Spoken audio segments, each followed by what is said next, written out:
Hare Rama, Rama Rama, Hare Hare, Hare Krishna, Krishna Krishna, Hare Hare, Hare Rama, Rama Rama, Hare Hare, Hare Krishna, Krishna Krishna, Hare Hare, Hare Rama, Rama Rama, Hare Hare, Hare Krishna, Krishna Krishna, Hare Hare, Hare Rama, Rama Rama, Hare Hare.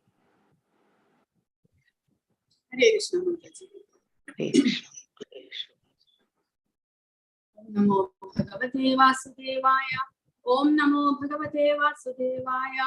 Om Namo Bhagavate Vasudevaya. Om Ajnanatimidandasya Jnananjana Shalakaya Chakshurunmilitam Yena Tasmai Shri Gurave Namaha. Om Vishnupadaya Krishna Presthaya Bhutale Srimate Bhakti Vedanta Swaminiti Namine Namaste Saraswate Deve Gauravani Pracharine Nirvishesha Shunyavadi Pasyatya Deshatarine Jaya Shri Krishna Chaitanya Prabhu Nityananda Shri Advaita Gadadhara Shri Vasadi Gaura Bhakta Vrinda Hare Krishna Krishna Krishna Hare Hare Hare Rama Rama Rama Hare Hare. Jai Shri Radha Govinda. Hare Krishna. In Adhyayam 15 Purushottama Yogamanu nammal പഠിക്കുന്നത്. 13ാമത്തെ അധ്യായത്തിൽ ജ്ഞാനയോഗം ആരംഭിക്കുന്നു. 13ാമത്തെ അധ്യായത്തിൽ ശരീരത്തിനുള്ളിൽ വസിക്കുന്ന ജീവാത്മാവ് പരമാത്മാവ് അവർ തമ്മിലുള്ള ബന്ധത്തെക്കുറിച്ച്, എങ്ങനെയാണ് ഒരു ജീവാത്മാവ് ഭൗതിക പ്രപഞ്ചത്തിൽ ബന്ധനസ്ഥനാകുന്നത്, ജഡവസ്തുവാണെങ്കിലും 24 മൂലകങ്ങളാൽ ഉണ്ടാക്കപ്പെട്ടതാണെങ്കിലും ഈ ശരീരം എങ്ങനെ പ്രവർത്തിക്കുന്നു എന്നെല്ലാം ഭഗവാൻ പറയുകയുണ്ടായി. ഗുണങ്ങളുടെ, അതായത് ജീവാത്മാവിന് ഒരു ശരീരം ലഭിക്കുന്നതോട് കൂടി തന്നെ ഭൗതിക പ്രകൃതിയിലെ 3 ഗുണങ്ങളും ആ ശരീരത്തെ സ്വാധീനിക്കുകയാണ്. എന്നിട്ട് സാത്വിക, രാജസിക, താമസിക ഈ 3 ഗുണങ്ങൾ ആ ശരീരത്തെ എങ്ങനെ സ്വാധീനിച്ച് ശരീരത്തെ പ്രവർത്തിപ്പിക്കുന്നു എന്ന് ഇന്നലത്തെ അധ്യായത്തിൽ ഗുണത്രയ വിഭാഗ യോഗത്തിൽ നമ്മൾ പഠിക്കുകയുണ്ടായി.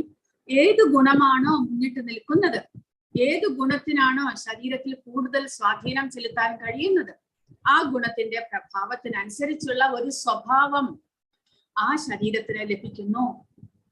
പിന്നീട് ആ സ്വഭാവത്തിനനുസരിച്ചുള്ള പ്രവർത്തനങ്ങളാണ് ആ ശരീരം ചെയ്യുന്നത്. അതുകൊണ്ടാണ് ഒരേ ഫാമിലിയിൽ തന്നെയുള്ള ഒരേ കുടുംബത്തിലെ അംഗങ്ങൾക്ക് എല്ലാവർക്കും തന്നെ പല സ്വഭാവങ്ങൾ കാണുവാൻ കാരണം ഓരോരുത്തരുടെയും കർമ്മഫലം വ്യത്യസ്തമായിരിക്കും. കാരണം കഴിഞ്ഞ ജന്മത്തിൽ ആരൊക്കെയോ വ്യത്യസ്ത ജനങ്ങളായിട്ടാണ് ആ കുടുംബത്തിലെ അംഗങ്ങൾ, ജീവാത്മാക്കളെല്ലാം തന്നെ വ്യത്യസ്ത ശരീരങ്ങളിൽ പിറന്നവരായിരിക്കും കഴിഞ്ഞ ജന്മങ്ങളിൽ. അതുകൊണ്ട് ആ ജന്മങ്ങളിൽ ചെയ്ത കർമ്മവും കർമ്മത്തിന്റെ ഫലവും ഓരോരുത്തർക്കും വ്യത്യസ്തമായിരിക്കും. അങ്ങനെ കർമ്മത്തിന്റെ ഫലത്തിനനുസരിച്ചുള്ള പ്രത്യേക ശരീരമാണ് ഓരോ ജീവാത്മാവിനും ലഭിക്കുക. കൂടാതെ ആ ശരീരത്തോടൊപ്പം വരുന്ന ഗുണങ്ങളും ആ കർമ്മഫലം ആ ജീവാത്മാവിന് എങ്ങനെ അനുഭവിച്ച്, സുഖങ്ങളായിട്ട് ദുഃഖങ്ങളായിട്ട് എങ്ങനെ അനുഭവിച്ച് തീരാനുണ്ടോ അതിനനുസരിച്ചുള്ള ഗുണത്തിന്റെ പ്രഭാവം ആ ശരീരത്തിൽ കാണപ്പെടുന്നു. കാരണം ഓരോരുത്തരുടെയും അങ്ങനെ ചിന്താഗതിയും പ്രവർത്തനങ്ങളും മാനസികാവസ്ഥയും എല്ലാം തന്നെ ഗുണങ്ങളുടെ പ്രഭാവത്താൽ വ്യത്യാസപ്പെടുന്നു. അപ്പോൾ ഓരോരുത്തരുടെയും സ്വഭാവം അങ്ങനെ ഗുണത്തിന്റെ പ്രഭാവത്താൽ രൂപീകരിക്കപ്പെടുന്നു. ആ ഓരോ പ്രത്യേക സ്വഭാവത്തിനനുസരിച്ചായിരിക്കും ഓരോരുത്തരും പ്രവർത്തിക്കുക. ചിലർക്ക് സാത്വിക ഗുണം മുന്നിട്ട് നിൽക്കുമ്പോൾ തെറ്റായ പ്രവർത്തനങ്ങൾ ചെയ്യാൻ മടിയുണ്ടാകും.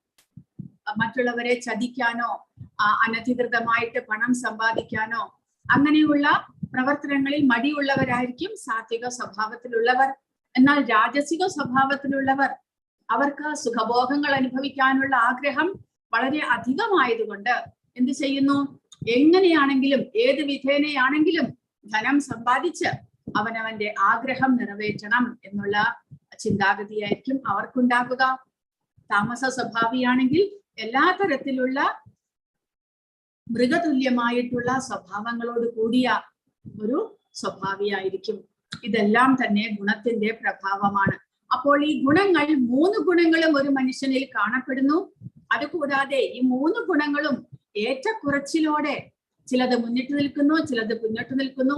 ഒരു ദിവസത്തിൽ തന്നെ നമുക്ക് നമ്മളെ സ്വയം നമ്മൾ വിശകലനം ചെയ്തു കഴിഞ്ഞാൽ നമുക്ക് അറിയാൻ സാധിക്കും. കാരണം ഒരു ദിവസത്തിലെ നമ്മുടെ പ്രവർത്തനങ്ങൾ തന്നെ ഓരോ വിധത്തിലായിരിക്കും. അതായത് ഗുണത്തിന്റെ സ്വാധീനം നമ്മിലുണ്ടാകുന്നു, സമയത്തിനുണ്ടാകുന്നു, സ്ഥലത്തിനുണ്ടാകുന്നു. അങ്ങനെ ഗുണത്തിന്റെ സ്വാധീനം ഈ പ്രപഞ്ചത്തിൽ എല്ലാ ദിക്കിലും എല്ലാ അവസ്ഥകളിലും കാണപ്പെടുന്നു. ആ സ്വാധീനത്തിനനുസരിച്ചാണ് നമ്മൾ ഓരോരുത്തരും പ്രവർത്തിക്കുക എന്ന് നമ്മൾ മനസ്സിലാക്കണം. അങ്ങനെ ഭഗവാൻ പറയുകയുണ്ടായി, ഈ ഗുണങ്ങളിൽ നിന്ന് മുക്തി നേടിയാൽ മാത്രമേ ജീവാത്മാവിന് ഈ ഭൗതിക പ്രപഞ്ചത്തിന്റെ ബന്ധനത്തിൽ നിന്ന് മോചനം നേടാനായിട്ട് സാധിക്കുകയുള്ളൂ. അപ്പോൾ ഗുണത്തിൽ നിന്ന് മുക്തി നേടണം. കാരണം ഈ 3 ഗുണങ്ങളും, അതിൽ സത്വഗുണം വളരെ വിശിഷ്ടമാണെങ്കിൽ കൂടെ സത്വഗുണവും നമ്മളെ ബന്ധനത്തിലാക്കുന്നു ഈ പ്രപഞ്ചത്തിൽ. അതുകൊണ്ട് സത്വഗുണത്തിനും അതീതമായിട്ടുള്ള വിശുദ്ധ സത്വം അല്ലെങ്കിൽ വാസുദേവ സത്വം എന്നുള്ള അവസ്ഥയിലേക്ക് നമ്മൾ മുന്നേറണം. സത്വഗുണത്തിൽ ഇരുന്നു കൊണ്ട് സത്വഗുണത്തിന്റെ സ്വഭാവത്തെ നമ്മൾ വളർത്തിയെടുത്ത് ആ ഭഗവാന്റെ കൃഷ്ണാവബോധത്തിലുള്ള സേവനങ്ങൾ ചെയ്ത് നമ്മൾ സത്വഗുണത്തെയും മറികടന്ന് ആ ജീവാത്മാവിന്റെ ആധ്യാത്മികമായിട്ടുള്ള അവസ്ഥയിലേക്ക് അവബോധത്തെ പരിശുദ്ധമാക്കി ഉയർത്തണം. എങ്കിൽ മാത്രമേ നമുക്ക് ഗുണങ്ങളെ മറികടക്കാനും അങ്ങനെ ഈ ഭൗതികതയിൽ നിന്ന് മോചനം നേടാനും സാധിക്കുകയുള്ളൂ. അപ്പോൾ അതിനു വേണ്ടിയിട്ട് ഭഗവാൻ പറഞ്ഞത് മാംചയോ അവ്യഭിചാരിണി ഭക്തി യോഗേന സേവിത.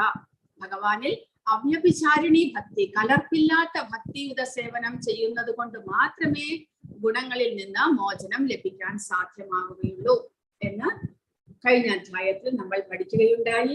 ഈ അധ്യായത്തിൽ ആ ഭൗതിക ലോകത്തോടുള്ള ആസക്തിയാണ് ഒരാളെ ഈ ഭൗതിക പ്രപഞ്ചത്തിൽ ബന്ധനത്തിലാക്കുന്നത്. അതുകൊണ്ട് ഭൗതിക പ്രപഞ്ചത്തോടുള്ള വിരക്തി നമ്മൾ വളർത്തിയെടുക്കണം. അതുവഴി നമ്മൾ എന്ത് ചെയ്യാൻ സാധിക്കും? ആ വിരക്തി മൂലം നമുക്ക് ആ ആധ്യാത്മികതയോടുള്ള ജീവാത്മാവിന്റെ ആധ്യാത്മികമായ അവബോധത്തിലേക്ക് ഉയർത്താനുള്ള ആസക്തി നമുക്ക് വളർത്തിയെടുക്കാൻ സാധിക്കും എന്ന് ഭഗവാൻ പറയുന്നു. കൂടാതെ ഈ ജീവാത്മാവിനെ ഭഗവാൻ എന്തുകൊണ്ടാണ് വീണ്ടും വീണ്ടും ഭൗതികതയോടുള്ള വിരക്തി, ആത്മീയതയോടുള്ള ആസക്തി എല്ലാം വളർത്തിയെടുക്കണമെന്ന് പറയുന്നത്? കാരണം ജീവാത്മാവ് ഭഗവത് അംശമായിട്ടുള്ള ശാശ്വതനായിട്ടുള്ള ഒരു വ്യക്തിയാണ് എന്ന് ഭഗവാൻ പറയുന്നു. ഭഗവാന്റെ അംശമാണ്, പക്ഷെ എങ്കിലും ഈ ഭൗതിക പ്രപഞ്ചത്തിൽ വന്നുപോയി. അതുകൊണ്ട് ഇവിടെ നിലനിൽപ്പിനായിക്കൊണ്ട് ജീവാത്മാവ് കഠിന പ്രയത്നം നടത്തുന്നു. അത് അവസാനിപ്പിക്കണം. കാരണം ജീവാത്മാവ് ഈ ഭൗതിക പ്രപഞ്ചത്തിലെ ഒരു വ്യക്തിയല്ല, എന്റെ അംശമാണ് എന്ന് ഭഗവാൻ പറയുന്നു. അങ്ങനെ ഭഗവാനെ കുറിച്ച്, പുരുഷോത്തമനെ കുറിച്ച് എന്തിനു വേണ്ടിയിട്ട് ഭഗവാനെ ആരാധിക്കണം? ഭഗവാനെ ആരാധിച്ചാൽ മാത്രമേ നമുക്ക് ഇവിടെ നിന്നുള്ള മോചനം സാധ്യമാകുന്നുള്ളൂ. അങ്ങനെയാണെങ്കിൽ ഭഗവാനെ എന്തിനായിക്കൊണ്ട് ആരാധിക്കണം? പരമാത്മാവിനെ നമ്മൾ എന്തുകൊണ്ട് തിരിച്ചറിയണം? ഭഗവാൻ പുരുഷോത്തമനായതുകൊണ്ട്. എന്തുകൊണ്ട് ഭഗവാൻ പുരുഷോത്തമനായി? അതാണ് ഈ അധ്യായത്തിൽ ഭഗവാൻ പറഞ്ഞു തരുന്നത്. 1 മുതൽ 5 വരെയുള്ള ശ്ലോകങ്ങളിൽ ഭൗതിക ലോകത്തോടുള്ള വിരക്തി, ആത്മീയ ലോകത്തിന്റെ പ്രതിഫലനം എന്നിവ പറയുന്നു. 6 മുതൽ 11 വരെ പുരുഷോത്തമ യോഗം, ശരീരത്തിനുണ്ടാകുന്ന മാറ്റങ്ങളെ കുറിച്ച് ഭഗവാൻ പറയുന്നു. 12 മുതൽ 15 വരെ പരിപാലകൻ എന്ന നിലയിൽ കൃഷ്ണന്റെ സ്ഥാനം, അദ്ദേഹം എങ്ങനെ പുരുഷോത്തമനായി എന്ന് ഭഗവാൻ പറയുന്നു. 16 മുതൽ 20 വരെ ത്രിശ്ലോകി ഭഗവത്ഗീത, ഭഗവാൻ പുരുഷോത്തമനായിട്ട് എന്താണ് ചെയ്യുന്നത് എന്ന് അദ്ദേഹം ഇവിടെ സ്ഥാപിക്കുന്നു. വേദങ്ങളെയും വേദാന്തത്തെയും ജീവജാലങ്ങളെയും എല്ലാം തന്നെ ഭഗവാൻ സംഗ്രഹിച്ച് പറയുകയാണ് ഈ അധ്യായത്തിൽ. അപ്പോൾ ഈ അധ്യായത്തിൽ അദ്ദേഹം പരമാത്മാവായിട്ടുള്ള ഭഗവാൻ, അദ്ദേഹം പുരുഷോത്തമനാണ്, അദ്ദേഹത്തെ ആരാധിക്കുന്നതാണ് ബുദ്ധി എന്ന് അദ്ദേഹം നമുക്ക് പറഞ്ഞു തരുന്നു. ശ്രീ ഭഗവാൻ ഉവാചാം ഊർധമൂലമഥ ശാഖമശ്വത്ഥം പ്രാഹുരവ്യയം ഛന്ദാംസി യസ്യ പർണാനി യസ്തം വേദാസ വേദവേദ്. പരമദിവ്യോത്തമ പുരുഷൻ പറഞ്ഞു, വേരുകൾ മേൽപോട്ടും ശാഖകൾ കീഴ്പോട്ടുമായിട്ട് അക്ഷയമായ ഒരു അശ്വത്ഥമുണ്ട്. അതിന്റെ ഇലകളാണ് വേദമന്ത്രങ്ങൾ. ഈ വൃക്ഷം എന്ത് എന്ന് അറിയുന്നവനത്രേ വേദജ്ഞൻ. ഭഗവാൻ പറയുന്നത് വേരുകൾ മേൽപോട്ട്, ശാഖകൾ കീഴ്പോട്ട്, അങ്ങനെ ഒരു വൃക്ഷം, അങ്ങനെയുള്ള ഒരു അശ്വത്ഥ വൃക്ഷമുണ്ട് എന്നാണ് ഭഗവാൻ പറയുന്നത്. അതിന്റെ ഇലകൾ വേദമന്ത്രങ്ങളാണ്, പച്ച ഇലകൾ വേദമന്ത്രങ്ങളാണ്. അങ്ങനെയുള്ള ആ വൃക്ഷത്തെ ആര് മനസ്സിലാക്കുന്നുവോ, കഴിഞ്ഞ 2 അധ്യായത്തിലും ഭഗവാൻ പറയുകയുണ്ടായി, അതായത് ആത്മീയമായിട്ടുള്ള ദൃഷ്ടിയോടുകൂടി വേണം എല്ലാത്തിനെയും വീക്ഷിക്കാൻ എന്ന് ഭഗവാൻ പറയുന്നുണ്ടായി. ജ്ഞാനദൃഷ്ടി, അറിവോടുകൂടി എല്ലാത്തിനെയും കാണണം. അങ്ങനെ ആ വേദങ്ങളുടെ സഹായത്തോടുകൂടി ആരാണോ ഈ അക്ഷയമായ അശ്വത്തെ കുറിച്ച് മനസ്സിലാക്കുന്നത്, അദ്ദേഹം വേദങ്ങളെ അറിഞ്ഞവനാണ് എന്നാണ് ഭഗവാൻ പറയുന്നത്. അപ്പോൾ അങ്ങനെയുള്ള ഒരു വൃക്ഷം ഈ ഭൗതിക പ്രപഞ്ചത്തിൽ എവിടെ കാണുവാൻ സാധിക്കും എന്ന് നമ്മൾ മനസ്സിലാക്കണം. ഒരു തടാകത്തിന്റെ കരയിൽ പോയി നിന്നു കഴിഞ്ഞാൽ ആ തടാകത്തിന്റെ കരയിൽ ഒരു വൃക്ഷമുണ്ടെങ്കിൽ അതിന്റെ നിഴൽ ആ തടാകത്തിൽ തല തിരിഞ്ഞായിട്ട് നമുക്ക് കാണുവാൻ സാധിക്കും. തല കീഴായിട്ട് ഒരു വൃക്ഷം നിൽക്കുന്നത് പോലെ നമ്മൾ തടാകത്തിലെ വെള്ളത്തിലേക്ക് നോക്കിയാൽ കാണുവാൻ സാധിക്കും. അപ്പോൾ അങ്ങനെ വരുമ്പോൾ നമ്മൾ മനസ്സിലാക്കേണ്ടത്, പ്രഭുപാദ പറയുന്നത്, ശാശ്വതമായിട്ടുള്ള ലോകം എന്നുള്ളത് ആധ്യാത്മിക ലോകമാണ്. ആ ആധ്യാത്മിക ലോകത്തിന്റെ, ഭഗവാന്റെ ആ ലോകത്തിന്റെ തല കീഴായിട്ടുള്ള ഒരു പ്രതിഫലനം മാത്രമാണ് ഈ ഭൗതിക പ്രപഞ്ചം എന്നാണ് ഭഗവാൻ പറയുന്നത്. കാരണം ഈ ഭൗതിക പ്രപഞ്ചത്തിന്റെ നാരായ വേര് പോകുന്നത് ആധ്യാത്മിക ലോകത്തിലാണ്. കാരണം ആധ്യാത്മിക ലോകത്തിന്റെ ഒരു ഭാഗമാണ് ഈ ഭൗതിക പ്രപഞ്ചവും, ഭഗവാന്റെ തന്നെ സൃഷ്ടിയാണ് ഈ ഭൗതിക പ്രപഞ്ചവും. പക്ഷേ പൂർണ്ണമായിട്ടും ആധ്യാത്മിക ലോകമല്ല. പിന്നെയോ അതിന്റെ തലകീഴായിട്ടുള്ള ഒരു പ്രതിബിംബം മാത്രമാണ് ഈ ഭൗതിക പ്രപഞ്ചം. കാരണം ആധ്യാത്മിക ലോകത്തിന്റെ സവിശേഷത, അവിടെ എല്ലാവരും കൃഷ്ണഭക്തന്മാരാണ്. ആരും തന്നെ സ്വാർത്ഥരായിട്ട് തന്റെ ആനന്ദത്തിന് വേണ്ടിയിട്ട് പരിശ്രമിക്കുന്നില്ല. ഭഗവാന്റെ സന്തോഷത്തിനായിക്കൊണ്ടാണ് എല്ലാവരും പരിശ്രമിക്കുന്നത്. അങ്ങനെയുള്ള ആധ്യാത്മിക ലോകത്തിന്റെ തലകീഴായിട്ടുള്ള പ്രതിബിംബം എന്ന് പറയുമ്പോൾ തല തിരിഞ്ഞ അവസ്ഥ എന്താണത്? ഇവിടെ എല്ലാവരും അവനവന്റെ സന്തോഷത്തിനായിക്കൊണ്ട്, ആനന്ദത്തിനായിക്കൊണ്ട് സ്വാർത്ഥതയിൽ പ്രവർത്തിക്കുന്നു. ആധ്യാത്മിക ലോകം എന്നുള്ളത് ഭഗവാന്റെ സന്തോഷത്തിനായിക്കൊണ്ട് അവിടെ എല്ലാവരും പ്രവർത്തിക്കുമ്പോൾ അതിന്റെ നേരെ ഓപ്പോസിറ്റ് ആയിട്ട് ഭഗവാനെ കുറിച്ച് ആരും തന്നെ ചിന്തിക്കുന്നില്ല. ഭഗവാന്റെ സന്തോഷത്തിനായിക്കൊണ്ട് ഇവിടെ ആരും തന്നെ പ്രവർത്തിക്കുന്നില്ല. പിന്നെ ഇവിടെ എല്ലാവരും അവനവന്റെ സന്തോഷത്തിനാണ് പ്രാധാന്യം കൊടുക്കുന്നത്. അവനവന്റെ ശരീരത്തിന്റെ സന്തോഷത്തിനും, താൽക്കാലികമായിട്ടുള്ള നശ്വരമായ ക്ഷണികമായ ഈ ശരീരത്തെ കുറിച്ച് അറിയാൻ ആരും ആഗ്രഹിക്കുന്നില്ല. ആ ശരീരത്തിനുള്ളിൽ വസിക്കുന്ന ജീവാത്മാവിനെ കുറിച്ച് ആരും അറിയാൻ ആഗ്രഹിക്കുന്നില്ല. പിന്നെയോ നശ്വരമാണെങ്കിലും ക്ഷയിച്ചുകൊണ്ടിരിക്കുന്നതാണെങ്കിലും ഈ ശരീരത്തെ സന്തോഷിപ്പിക്കാൻ, ശരീരത്തിന്റെ ഇന്ദ്രിയങ്ങളെ സന്തോഷിപ്പിക്കാനായിട്ടാണ് ഓരോരുത്തരും ഈ ഭൗതിക പ്രപഞ്ചത്തിൽ പ്രവർത്തിക്കുന്നത്. അതുകൊണ്ടാണ് ഇത് തലകീഴായിട്ടുള്ള ഒരു വൃക്ഷമാണ് എന്ന് ഭഗവാനായി പറയുന്നത്. അപ്പോൾ ആധ്യാത്മിക ലോകം എന്നുള്ളതിന്റെ തലകീഴായിട്ടുള്ള പ്രതിബിംബമാണ് ഭൗതിക പ്രപഞ്ചം. ആ ഭൗതിക പ്രപഞ്ചത്തെ ഭഗവാൻ ഒരു തലതിരിഞ്ഞ അശ്വത്ഥമായിട്ട്, എന്തുകൊണ്ടാണ് അശ്വത്ഥമായിട്ട് പറയുന്നത്? കാരണം ഭഗവാൻ പറയുന്നത് ഇത് അക്ഷയമാണ് എന്ന്. കാരണം എവിടെ നമ്മൾ എത്രമാത്രം സഞ്ചരിച്ചാലും തീരുന്നില്ല, അത്രമാത്രം അനന്തമായിട്ട് കിടക്കുന്നു ഈ അശ്വത്ഥം എന്നുള്ള ഭൗതിക പ്രകൃതി. എന്തിനാണ് മുഴുവൻ ഭൗതിക ലോകത്തെയും ഒരു അശ്വത്ഥത്തോട് ഉപമിക്കുന്നത്? ഫലോദിഷ്ട കർമ്മങ്ങളിൽ ഏർപ്പെടുന്നവരെ സംബന്ധിച്ചിടത്തോളം ഈ വൃക്ഷത്തിന് നാശമില്ല. ഫലോദിഷ്ട കർമ്മം എന്ന് പറയുമ്പോൾ കാമ്യകർമ്മങ്ങൾ, തന്റെ സ്വന്തം സുഖത്തിനായി കൊണ്ട് ചെയ്യുന്ന കർമ്മങ്ങൾ, ആ കർമ്മങ്ങൾ അനുഷ്ഠിക്കുന്നവർക്ക് ഇവിടെ നിന്ന് ഒരിക്കലും മോചനമില്ല. കാരണം ഈ അശ്വത്ഥ വൃക്ഷം അക്ഷയമാണ്, അതിന് അനേകം ശാഖകളുണ്ട്. അതായത് ഈ ഭൗതിക പ്രപഞ്ചം അനേകമാണ്, വിസ്തരിച്ചിരിക്കുന്നു, അനേകം ഗ്രഹങ്ങളുണ്ട്. ഫലോദിഷ്ട കർമ്മങ്ങളിൽ ഏർപ്പെടുന്നവർക്ക് ഒരു ജന്മത്തിൽ നിന്ന് അടുത്ത ജന്മത്തിൽ വേറൊരു ഗ്രഹത്തിലേക്ക് ഇങ്ങനെ സഞ്ചരിച്ചു കൊണ്ടേയിരിക്കാം. ഒരവസാനമില്ലാത്ത ഒരവസ്ഥയാണ് ഇവിടെ. അതായത് അതിരില്ലാതെ ഒരു ശാഖയിൽ നിന്ന് മറ്റൊന്നിലേക്കായി അവർ സഞ്ചരിച്ചു കൊണ്ടേയിരിക്കുന്നു. കാമ്യകർമ്മങ്ങൾ ചെയ്ത് സ്വന്തം ശരീരത്തിന്റെ സുഖത്തിന് വേണ്ടി മാത്രം പ്രവർത്തിക്കുന്നവർക്ക് ഒരിക്കലും ഭൗതിക പ്രപഞ്ചത്തിൽ നിന്ന് മോചനമില്ല. അങ്ങനെയാണെങ്കിൽ ഭഗവാൻ പറഞ്ഞു അതിന്റെ ഇലകൾ വേദമന്ത്രങ്ങളാണ് എന്ന്. അപ്പോൾ വേദമന്ത്രങ്ങളുടെ ലക്ഷ്യം എന്താണ്? ആത്മീയ ഉന്നതി. വേദമന്ത്രങ്ങൾ പറയുന്നത് ആ വേദത്തിലൂടെ അറിയേണ്ടത് ഭഗവാനെയാണ്.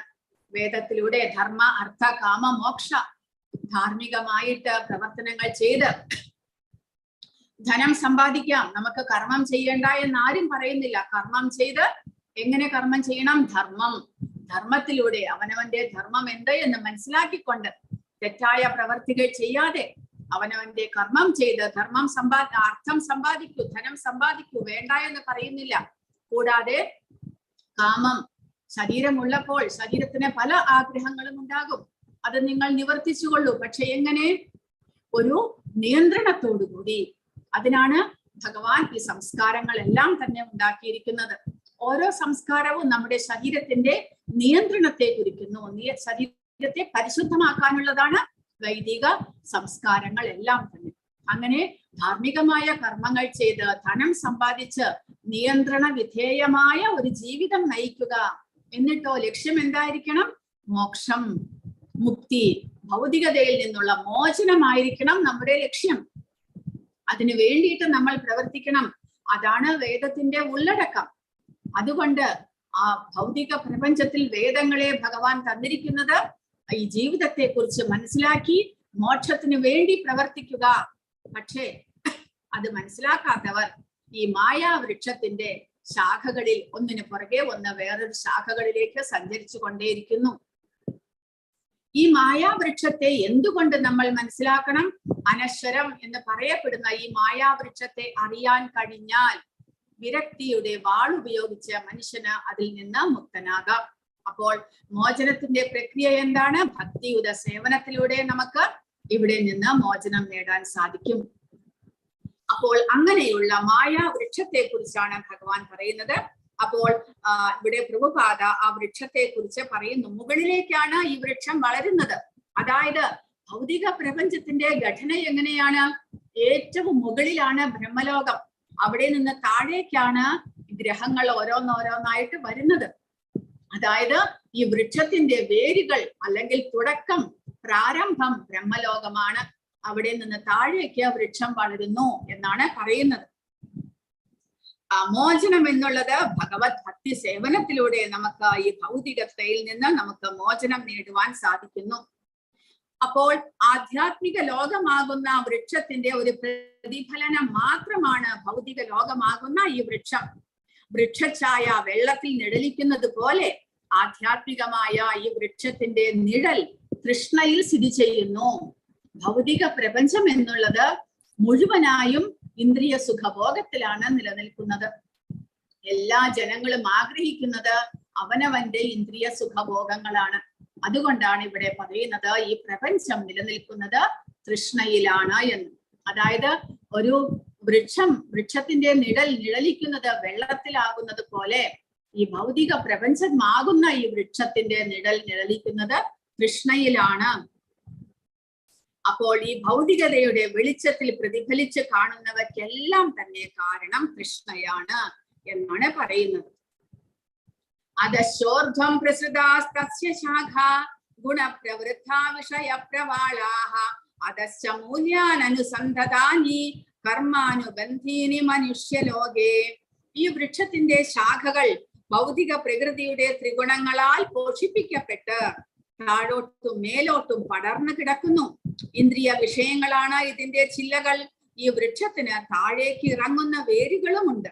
ഇവ മനുഷ്യ സമുദായത്തിന്റെ ഫലോദിഷ്ട കർമ്മങ്ങളോട് ബന്ധപ്പെട്ടവയത്രേ. അപ്പോൾ ഒരു വൃക്ഷത്തിന് നിലനിൽക്കണമെന്നുണ്ടെങ്കിൽ നമ്മൾ അതിനെ വെള്ളമൊഴിക്കണം, വളങ്ങളെല്ലാം ഇടണം. അതുപോലെ ഭൗതിക പ്രപഞ്ചമാകുന്ന ഈ വൃക്ഷം നിൽക്കുന്നത് എന്തിലാണ്? എങ്ങനെയാണ് തഴച്ചു വളരുന്നത്? എന്താണ് ഭൗതിക വൃക്ഷത്തെ പോഷിപ്പിക്കുന്നത്? ത്രിഗുണങ്ങൾ. കാരണം ത്രിഗുണങ്ങളുടെ പ്രഭാവത്താൽ ആ മായിക വലയത്തിൽ നമ്മൾ ജീവാത്മാക്കളെല്ലാം തന്നെ വ്യാമോഹിതരായി പോകുന്നു. അങ്ങനെ നമ്മൾ ഭഗവാനെ മറന്ന് ഈ ഭൗതിക പ്രപഞ്ചമാണ്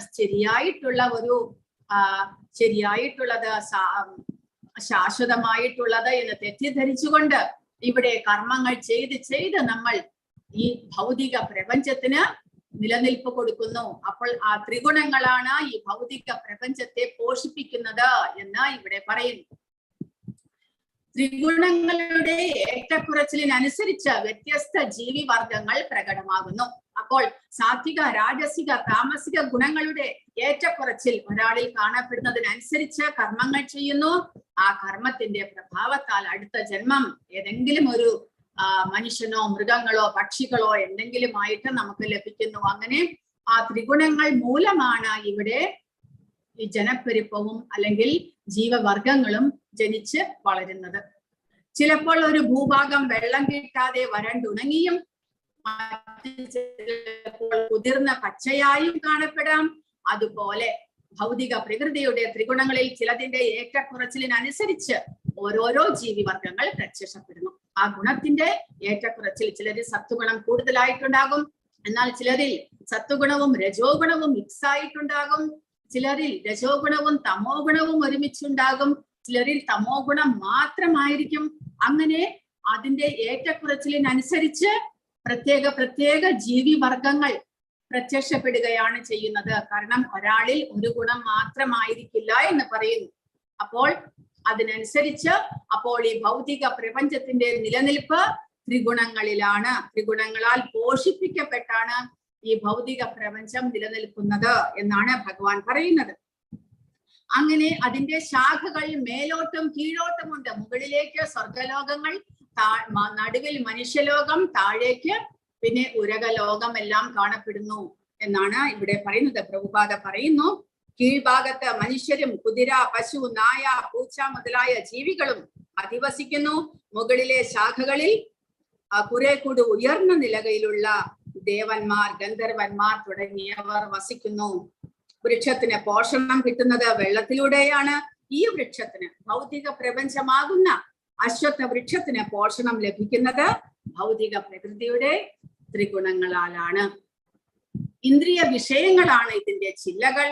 പ്രകൃതിയിലെ ഓരോ ഗുണവും വെവ്വേറെ ഇന്ദ്രിയങ്ങളെയാണ് പോഷിപ്പിക്കുന്നത്.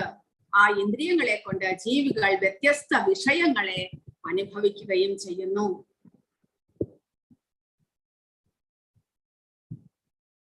അപ്പോൾ ഇവിടെ പറഞ്ഞിരിക്കുന്നത് ആ ത്രിഗുണങ്ങളാണ് ഈ ഭൗതിക പ്രപഞ്ചമാകുന്ന വൃക്ഷത്തെ പോഷിപ്പിക്കുന്നത്. പിന്നെയോ എങ്ങനെയാണ് ജീവസത്തകൾ ഇതിൽ ഭാഗഭാക്കാകുന്നത്? ജീവസത്തകൾ അവനവന്റെ കർമ്മഫലം അനുസരിച്ച് ഒരു ശാഖയിൽ നിന്ന് മറ്റൊരു ശാഖയിലേക്ക് നമ്മൾ സഞ്ചരിച്ചു കൊണ്ടേയിരിക്കുകയാണ്. ചിലപ്പോൾ പുണ്യകർമ്മങ്ങൾ ചെയ്തിട്ടുണ്ടെങ്കിൽ മുകളിലെ ലോകങ്ങളിലേക്ക് പോകും, പാപകർമ്മങ്ങളാണെങ്കിൽ നരകത്തിലേക്ക് പോകുന്നു. കർമ്മം ചെയ്ത് ജീവിക്കാനാണ് ആഗ്രഹമെങ്കിൽ ഭൂമിയിലേക്ക് തിരിച്ചു വരുന്നു. അങ്ങനെ ഞങ്ങൾ മുകളിലേക്ക് താഴേക്ക്, മുകളിലേക്ക് താഴേക്ക് സഞ്ചരിച്ചു കൊണ്ടേയിരിക്കുന്നു.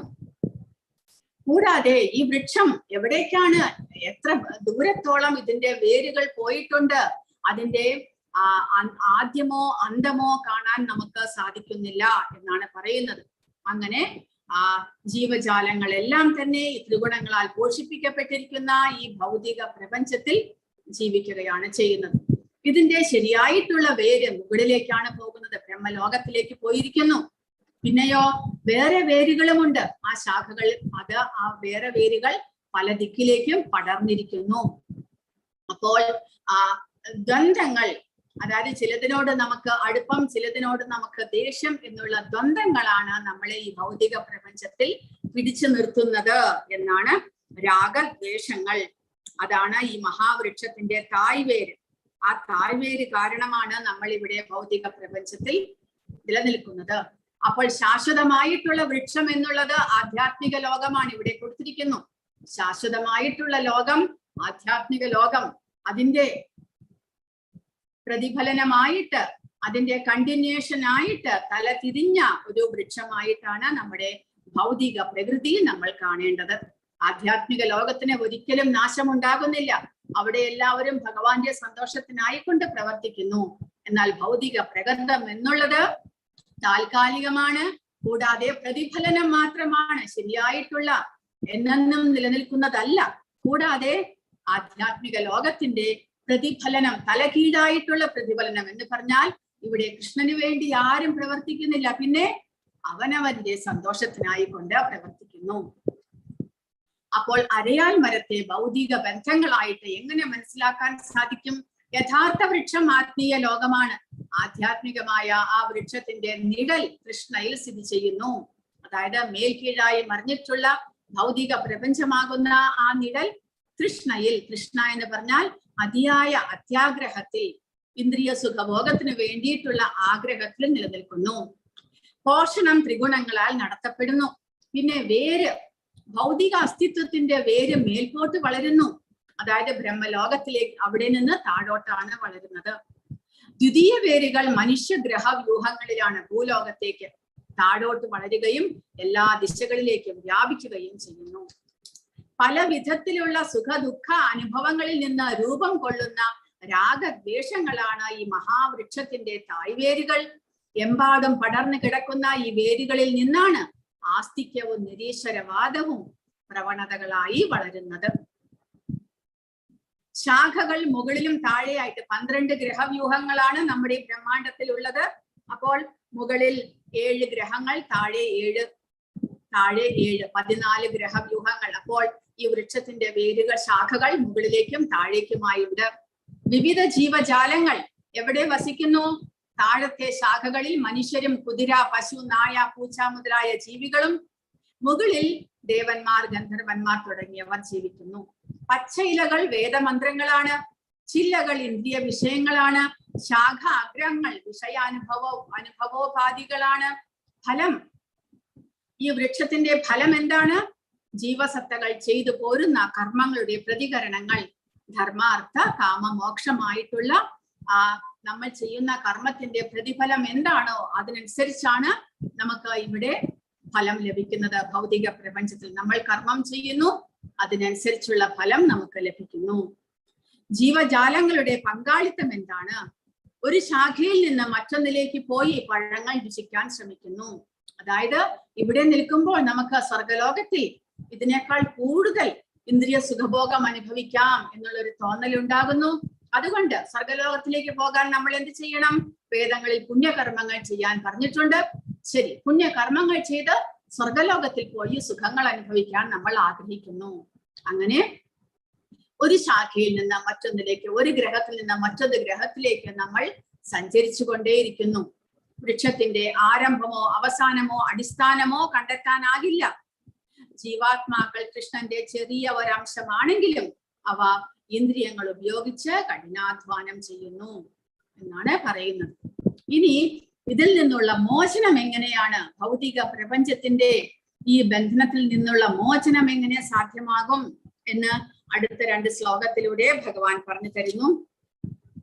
നരൂപമസ്യേഹ തഥോപലഭ്യതേ നാന്തോ ന ചാതിർന ച സംപ്രതിഷ്ഠ അശ്വത്ഥമേനം സുവിരൂഢമൂലം അസംഗശസ്ത്രേണ ദൃഢേന ചിത്വാ തദഹ പദം തത്പരിമാർഗിതവ്യം യസ്മിൻ ഗദാനാ നിവർത്തന്തി ഭൂയഃ തമേവ ചാദ്യം പുരുഷം പ്രപദ്യേ യദഹ പ്രവൃത്തിഃ പ്രസൃതാ പുരാണി.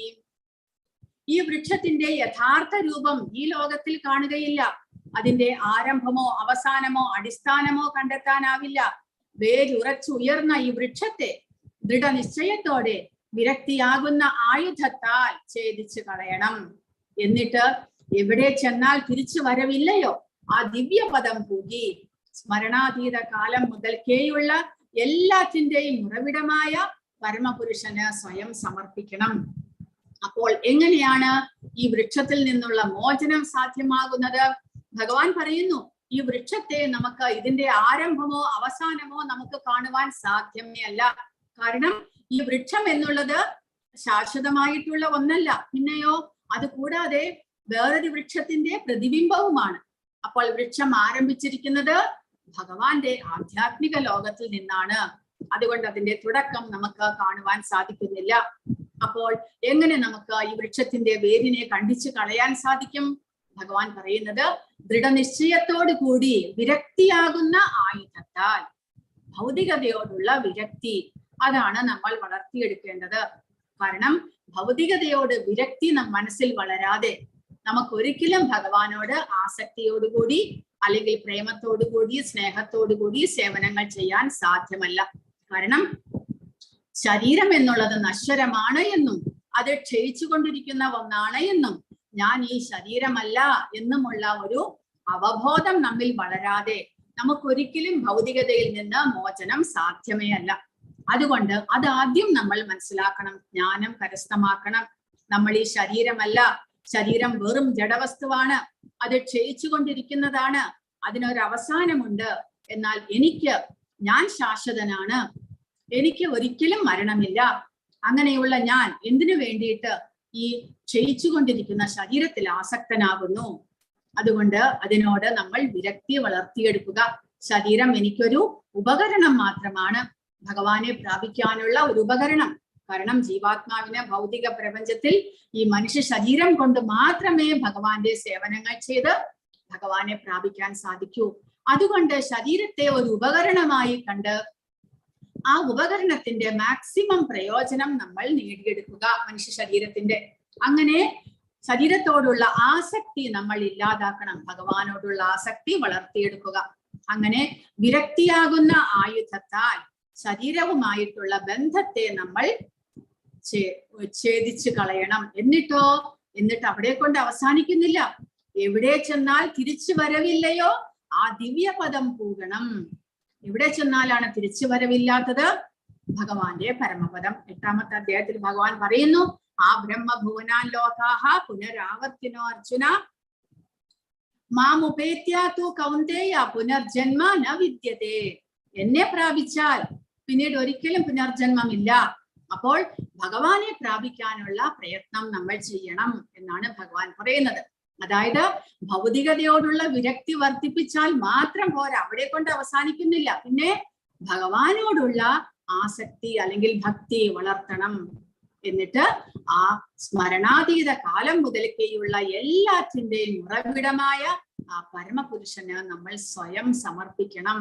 അതാണ് ജീവാത്മാവിന്റെ ധർമ്മം എന്ന് പറയുന്നത്. ആ ഭഗവാനെ ശരണാഗതനാകുക, അതിലേക്കുള്ള വഴിയാണ് ഭഗവാൻ പറയുന്നത്.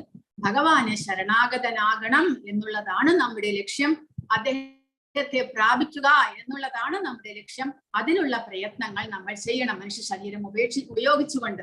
അല്ലാതെ മനുഷ്യ ശരീരത്തെ നമ്മൾ അതിനെ പരിപോഷിപ്പിച്ചുകൊണ്ട് അതാണ് എല്ലാം എന്ന് വിചാരിച്ചുകൊണ്ട് നമ്മൾ ജീവിക്കരുത്. ശരീരം ഒരു ഖലു ധർമ്മ സാധകം, ധർമ്മത്തിലേക്ക് നമ്മളെ കൊണ്ടുപോകുന്ന ഒരു സാധകം, ഒരു വസ്തു മാത്രമാണ്, ഉപകരണം മാത്രമാണ് ശരീരം എന്ന് മനസ്സിലാക്കുക.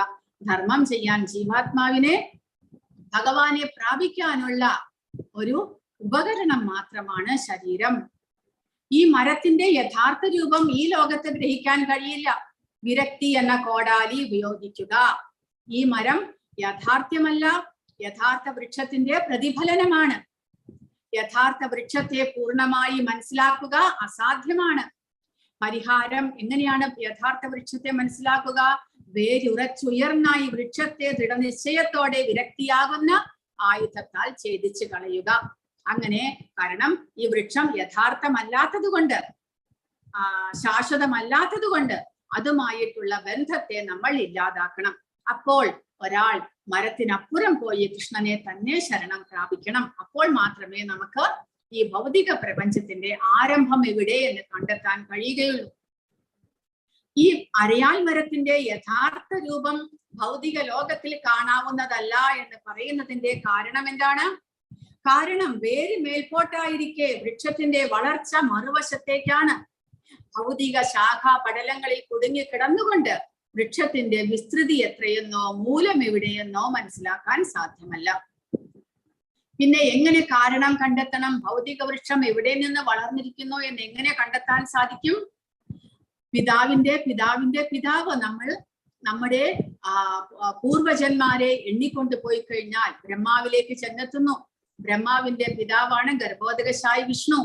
ഗർഭോദകശായി വിഷ്ണുവിന്റെ ആരംഭം ഭഗവാൻ കൃഷ്ണനിൽ നിന്നാണ്. അങ്ങനെ ഭഗവാൻ കൃഷ്ണനിൽ അന്വേഷണം അവസാനിക്കുന്നു. ഈ വൃക്ഷത്തിന്റെ ആരംഭത്തെ നമ്മൾ എങ്ങനെ മനസ്സിലാക്കാൻ സാധിക്കും? ഒരു ഭഗവത ജ്ഞാനമുള്ളവരുടെ കയ്യിൽ നിന്ന്, ഒരാചാര്യന്മാർ ഭക്തന്മാരുമായിട്ടുള്ള സഹവാസത്തിൽ നിന്ന് ഈ ഭൗതിക പ്രപഞ്ചമാകുന്ന വൃക്ഷത്തിന്റെ ആരംഭത്തെ കുറിച്ച് നമുക്ക് മനസ്സിലാക്കാൻ സാധിക്കുന്നു. ഈ അറിവ് കരസ്ഥമാക്കുന്നത് കൊണ്ടുള്ള ഗുണങ്ങൾ എന്തൊക്കെയാണ്? ഈ മായികമായ നിഴലിനോട് ആസക്തി ഉണ്ടാവില്ല. ഈ മായാവൃക്ഷത്തോടുള്ള ബന്ധനം അറുത്ത് യഥാർത്ഥ വൃക്ഷത്തിൽ സ്ഥിതി ചെയ്യുവാനായിട്ട് സാധിക്കുന്നു. അസംഗ എന്ന വാക്ക് ഇവിടെ ശ്രദ്ധേയമാണ്. വിഷയസുഖങ്ങളിലുള്ള ആസക്തിക്കും ഭൗതിക പ്രകൃതിയെ കീഴടക്കാനുള്ള വാസനയ്ക്കും കരുത്തേറെയുണ്ട്. അതായത് വിരക്തി വർദ്ധിപ്പിക്കാൻ നമുക്കത്ര എളുപ്പമല്ല.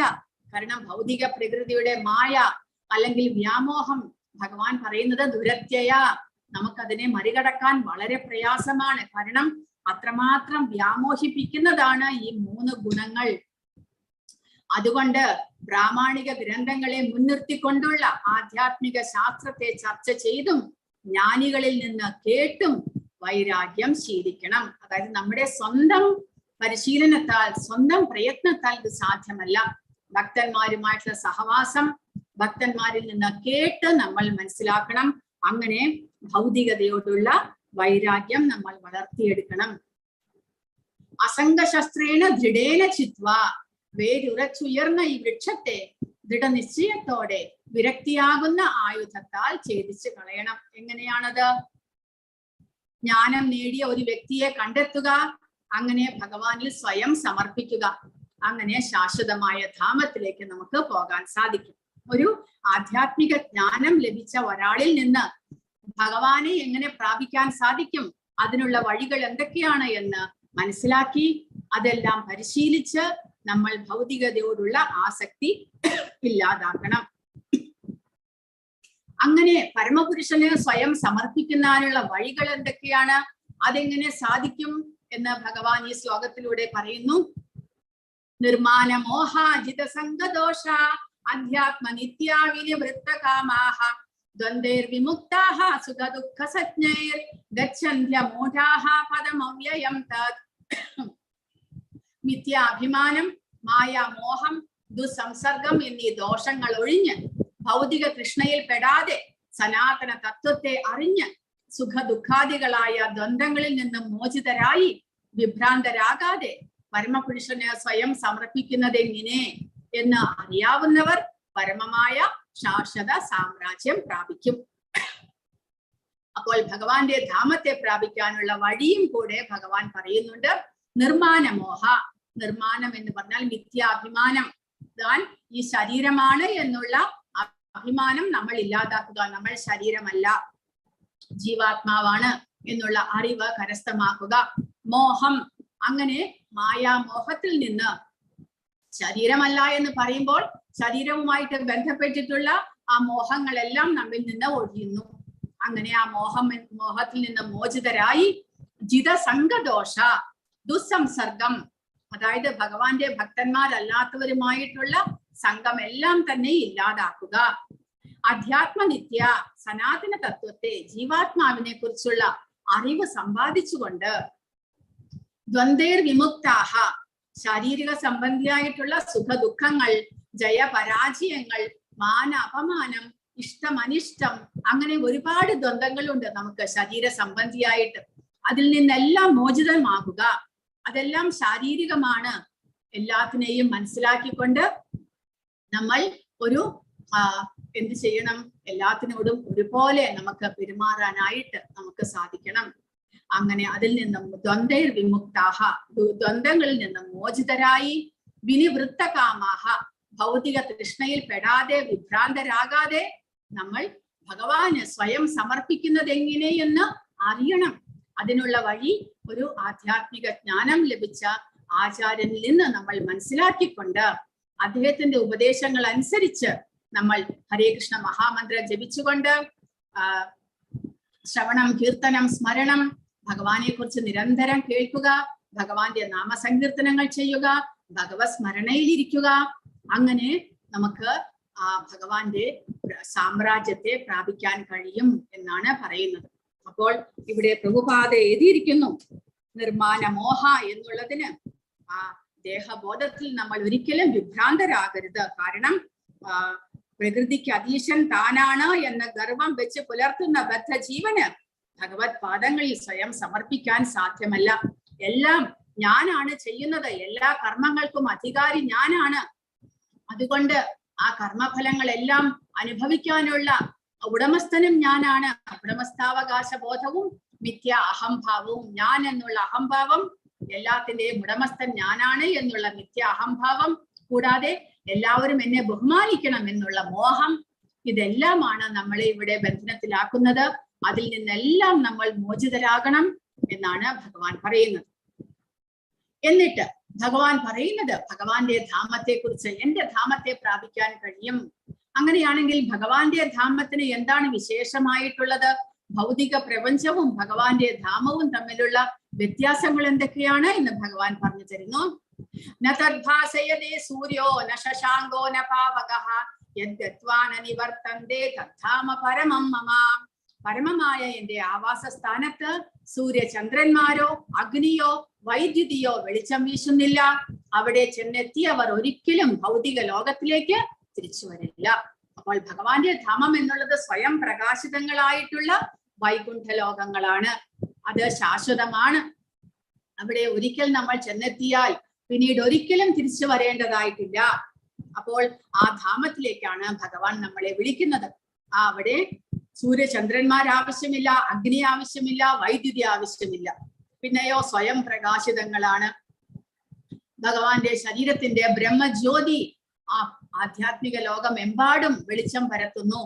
അവിടെ ചെന്നെത്തിയവർക്ക് ഒരിക്കലും ഭൗതിക പ്രപഞ്ചത്തിലേക്ക് തിരിച്ചു വരേണ്ടതില്ല എന്ന് ഭഗവാൻ പറയുന്നു. എന്തുകൊണ്ട് ഭഗവാൻ നമ്മൾ ജീവാത്മാക്കളെ അങ്ങോട്ട് വിളിക്കുന്നു? അതിനും ഭഗവാൻ കാരണം പറയുന്നു. മമൈവാംശോ ജീവലോകേ ജീവഭൂതഃ സനാതനഃ മനഃഷ്ഠാനീന്ദ്രിയാണി പ്രകൃതിസ്ഥാനി കർഷതി. എന്തുകൊണ്ട് ഭഗവാൻ നമ്മളെ വിളിക്കുന്നു അങ്ങോട്ട്? കാരണം നമ്മൾ എല്ലാവരും ഭഗവത് അംശങ്ങളാണ്. മമൈവാംശോ ജീവലോകേ ജീവഭൂതഃ സനാതനഃ. അതുകൊണ്ട് ഭഗവാൻ പറയുന്നു, എന്റെ അംശങ്ങളായതുകൊണ്ട് നിങ്ങൾ എല്ലാവരും സനാതനരാണ്. പക്ഷെ നമ്മളാണെങ്കിലോ ഇവിടെ ഈ ശരീരമാണ് സനാതനം എന്ന് പറഞ്ഞുകൊണ്ടിരിക്കുന്നു. ഞാൻ ഈ ശരീരമാണ് എന്നുള്ള അവബോധത്തിലാണ്. വാസ്തവത്തിൽ ഭഗവാൻ പറയുന്നു, എന്റെ അംശങ്ങളാണ് നിങ്ങൾ എല്ലാവരും. നിങ്ങളുടെ എല്ലാവരുടെയും വാസസ്ഥലമാണ് എന്റെ ആധ്യാത്മിക ലോകം. അവിടേക്കും നമ്മൾ തിരിച്ചു പോകണം എന്നാണ് ഭഗവാന്റെ ആഗ്രഹം. അതിനു വേണ്ടിയിട്ടാണ് അദ്ദേഹം ഈ ഉപദേശങ്ങളെല്ലാം തന്നെ നമുക്ക് തരുന്നത്. എന്റെ ശാശ്വത അംശങ്ങളാണ് ഈ ലോകത്തിലുള്ള ബദ്ധരായ സകല ജീവസത്തകളും. അപ്പോൾ നമ്മൾ ഇവിടെ എന്ത് ചെയ്യുകയാണ്? ഇവിടെ നമ്മൾ കഷ്ടപ്പെടുന്നു എന്ന് ഭഗവാൻ പറയുന്നു. എങ്ങനെ? ബദ്ധമായ ജീവിതം നയിക്കുകയാൽ മനസ്സുൾപ്പെടെയുള്ള 6 ഇന്ദ്രിയങ്ങളും ഉപയോഗിച്ച് അവർ കഠിനാധ്വാനം ചെയ്യുകയാണ്. എന്തിനു വേണ്ടിയിട്ട്? നിലനിൽപ്പിനായിക്കൊണ്ട്. ഓരോ ജീവനും ഓരോ ശരീരവും നിലനിൽപ്പിനായിക്കൊണ്ട് കഠിനാധ്വാനം ചെയ്യുന്നു. നമുക്കറിയാം, ഒരു കുട്ടി, നമ്മുടെ മക്കൾ പഠിച്ച് 20-22 വയസ്സാകുമ്പോഴത്തേക്കും എഞ്ചിനീയറിംഗ് എല്ലാം പാസ്സായി, പക്ഷെ ഒരു ജോലി കിട്ടിയില്ലെങ്കിൽ എന്തൊരു ആവലാതിയാണ് നമുക്ക് എല്ലാവർക്കും. അത് നല്ല ഒരു ജോലി കിട്ടണം എങ്കിൽ മാത്രമേ നമുക്ക് സന്തോഷമാകുന്നുള്ളൂ. കാരണം എന്തിനു വേണ്ടിയിട്ട് ജോലി? നിലനിൽപ്പിനായിക്കൊണ്ട് ജീവിതം നയിക്കുവാൻ നമ്മൾ അത്രമാത്രം കഷ്ടപ്പെടുന്നു എന്ന് ഭഗവാൻ പറയുന്നു. കാരണം ഈ ഇന്ദ്രിയങ്ങൾക്ക് പല ആഗ്രഹങ്ങളുമാണുള്ളത്. ആ ആഗ്രഹങ്ങളെല്ലാം സാധിപ്പിക്കാനായിട്ട് നമുക്ക് എന്തെങ്കിലും വരുമാനം വേണം. അതിനു വേണ്ടിയിട്ട് നമ്മൾ കർമ്മം ചെയ്യുന്നു. വാസ്തവത്തിൽ നമ്മൾ കർമ്മം ചെയ്യുന്നത് എന്തിനു വേണ്ടിയിട്ട്? ഈ ഇന്ദ്രിയങ്ങളുടെ ആഗ്രഹങ്ങൾ സാധിപ്പിക്കാനായിട്ട്. അപ്പോൾ മനസ്സുൾപ്പെടെയുള്ള 6 ഇന്ദ്രിയങ്ങൾ, ആ മനസ്സും മറ്റുള്ള 5 ഇന്ദ്രിയങ്ങളും ചേർത്ത് നമ്മളെ, നമ്മുടെ ശരീരത്തെ കഷ്ടപ്പെടുത്തുകയാണ് ചെയ്യുന്നത്. നിലനിൽപ്പിനായിക്കൊണ്ടുള്ള അധ്വാനം. ശരിയായിട്ട് മറ്റുള്ളവരെ പോലെ എനിക്കും നല്ല ഒരു ബംഗ്ലാവ് വേണം, നല്ല ഒരു കാറ് വേണം, നല്ല ഒരു ജീവിതം വേണം, നല്ല ബാങ്ക് ബാലൻസ് വേണം, നല്ല ഭാര്യ വേണം, ഭർത്താവ് വേണം, കുട്ടികൾ വേണം. ഇതെല്ലാം തന്നെ ഇന്ദ്രിയങ്ങളുടെ ആഗ്രഹങ്ങളാണ്, മനസ്സിന്റെ ആഗ്രഹമാണ്. അപ്പോൾ അതിനു വേണ്ടിയിട്ട് ഓരോരുത്തരും കഷ്ടപ്പെടുന്നു. വാസ്തവത്തിൽ നമ്മൾ എല്ലാവരും തന്നെ ഭഗവത് അംശങ്ങളാണ്, സനാതനരാണ്. അത് നമ്മൾ മറന്നു പോയിരിക്കുന്നു എന്ന് നമ്മൾ മനസ്സിലാക്കണം. അപ്പോൾ ഭഗവാൻ വീണ്ടും വീണ്ടും അത് ഓർമ്മിപ്പിക്കുകയാണ്. നമ്മുടെ ലോകമല്ല ഇത് ശരീരത്തിന്റെ ഭൗതിക പ്രപഞ്ചമാണ്. അപ്പോൾ നമ്മൾ ജീവാത്മാക്കൾ സനാതനരാണ്. നമ്മുടെ ലോകം ആധ്യാത്മിക ലോകമാണ്. അവിടേക്ക് തിരിച്ചു വരാനായിട്ട് ഭഗവാൻ നമ്മളെ വിളിക്കുന്നു. യഥാർത്ഥ സ്ഥാനം പരമപുരുഷന്റെ ചെറിയ ഒരംശമാണ് ജീവാത്മാവ്. ജീവാത്മാക്കൾ ആത്മീയ ലോകത്ത് ഭഗവാന്റേതാണ്. എന്നാൽ നമ്മൾ ഇപ്പോൾ നമ്മുടെ സ്ഥാനം എന്താണ്? ഭൗതിക ലോകത്തിൽ തന്റെ ജീവിതം നിലനിർത്താൻ ഏറെ ക്ലേശങ്ങൾ അനുഭവിക്കുന്നു. നമ്മൾ ഓരോരുത്തരും വളരെയധികം ക്ലേശങ്ങൾ അനുഭവിച്ചുകൊണ്ടാണ് ഇവിടെ നിലനിൽക്കുന്നത്. ശരീരം യഥവാപ്നോതി യച്ഛാപ്യുത്ക്രാമതീശ്വരഃ ഗൃഹീത്വൈതാനി സംയാതി വായുർഗന്ധാനി വാശയാത്. അപ്പോൾ അങ്ങനെയുള്ള ഒരു ഭൗതിക ശരീരം സ്വീകരിച്ചുകൊണ്ട് ജീവാത്മാവ് എങ്ങനെയാണ് ഒന്നിൽ നിന്ന് മറ്റൊന്നിലേക്ക് പോകുന്നത്? ഒരു ശരീരം ഉപേക്ഷിച്ച് മറ്റൊരു ശരീരം എങ്ങനെ സ്വീകരിക്കുന്നു? അതിനുള്ള നിബന്ധനകൾ എന്തൊക്കെയാണ് എന്നാണ് ഇവിടെ പറയുന്നത്.